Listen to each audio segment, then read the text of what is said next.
Haiwezekani mtu kuendesha gari akiwa anaangalia site mirror, Mwanza mpaka Dar es Salaam anaangalia site mirror, atapata ajali.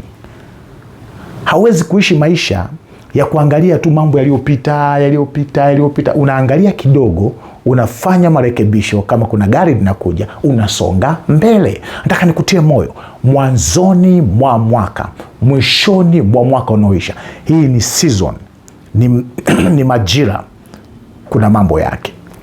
Na mambo yake nilikwambia 11:1 Samueli wa pili, ni wakati ambapo wafalme huenda vitani.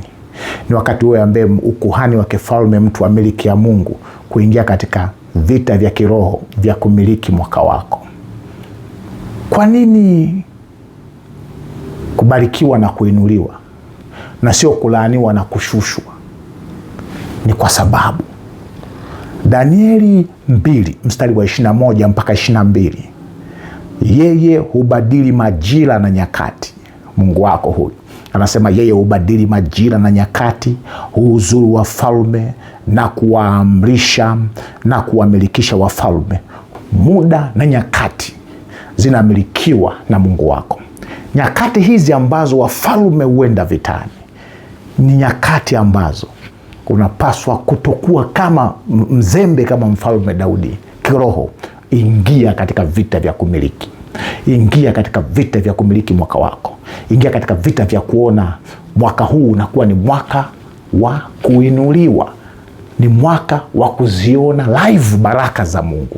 Ni kipindi hicho tunakishinda, mwaka tunaochukua leo, mwishoni mwa mwaka na mwanzoni mwa mwaka mpya. Na ili wakati wako wa mwanzo wa mwisho wa mwaka na mwanzo wa mwaka uweze kuwa ni wakati wa kushinda, lazima ujue majira na nyakati zinamilikiwa na Mungu.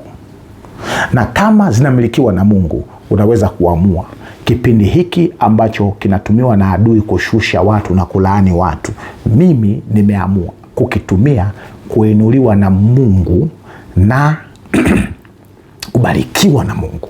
Na kuomba mwaka huu, kama nilikuwa niko hapa, Bwana nataka uninue hapa, na kama mwaka nitakuwa hapa, nataka uninue hapa mpaka juu mbinguni. Mungu pekee ndiye ana uwezo wa kubadili majira unayopitia sasa. Mungu anasema yeye ndiye anapandisha wafalme na kuwashusha wafalme. Pekee mwenye uwezo wa kukufanya ukainuka, sio elimu yako, sio kufahamika kwako, sio ujuaji wako, sio connection zako, ni Mungu peke yake.